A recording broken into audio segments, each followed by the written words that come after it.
یہ کہتے ہیں کہ سنا ہے کہ 15 شعبان کو بیری کے پتوں سے نہانا چاہیے تو بیماری وغیرہ نہیں ہوتی، یہ معروف ہے، تو یہ اکابرین کے معمولات میں آیا ہے، اگر کوئی کرنا چاہے ٹھیک، نہیں کرنا چاہے تو کوئی مسئلہ نہیں ہے۔ ہمارا ایک بہت بڑا المیہ یہ ہے کہ آپ قرآن کی واضح آیات سنائیں جس میں اللہ تعالیٰ کا فرمان ہے، حدیثیں سنائیں جس میں نبی کریم صلی اللہ علیہ وسلم نے واضح چیزیں بیان فرمائیں۔ ہمارے قلوب پر ایسی چیزیں اکثر اثر انداز نہیں ہوتی، خاص طور پہ جس میں کسی کام سے منع کیا گیا ہو، جھوٹ سے، غیبت سے، حرام کمانے سے، مختلف قسم کی زینت، ناجائز زینت اختیار کرنے سے۔ ہم ایک کان سے سنتے دوسرے کان سے نکالتے ہیں،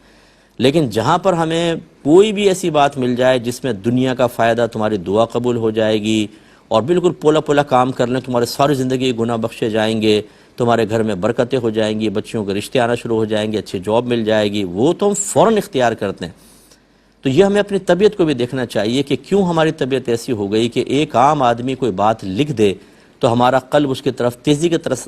تیزی سے مائل ہوتا ہے، لیکن اللہ تبارک و تعالیٰ اس کے رسول کریم صلی اللہ علیہ وسلم کوئی بات بیان فرمائیں تو ہم بالکل بے پرواہی کے ساتھ معاملہ کرتے ہیں۔ اس کا مطلب ہے کہ ہمارے ایمان میں خرابی پیدا ہو گئی ہے، کمزوری پیدا ہو گئی ہے، خلل پیدا ہوا ہے، ہمارا تقوی متاثر ہو چکا ہے، اور یہ چیزیں باعث ہلاکت ہیں۔ تو یہ میں نہیں کہہ رہا ہوں کہ آپ 15 شعبان کو اگر بیری کے پتوں سے نہائیں گے تو باعث ہلاکت ہے، وہ ایک سوچ اور فکر کی بات کر رہا ہوں، تو اس لیے اس کو اختیار کرنا چاہیں ٹھیک۔ میں آج تک کبھی نہیں نہایا، میں نے 1000 دفعہ باتیں سنی ہوئی ہیں، میں قرآن و حدیث کی جو بالکل واضح آیات اور چیزیں ان پر عمل کرنے کی کوشش کرتا ہوں۔ تو آپ بہرحال کرنا چاہیں ٹھیک، نہ کرنا چاہیں آپ عبادات کی طرف آئیں، بیری کے پتوں سے کوئی فرق نہیں پڑے گا، آپ نمازوں کی طرف آئیں، آپ اپنے گناہوں سے توبہ کی طرف آئیں، اس رات میں آپ قرآن پاک کی تلاوت کریں، اللہ کی طرف مائل ہوں، اپنی موت کو یاد کریں، تو یہ سب سے بیسٹ چیزیں ہوتی ہیں۔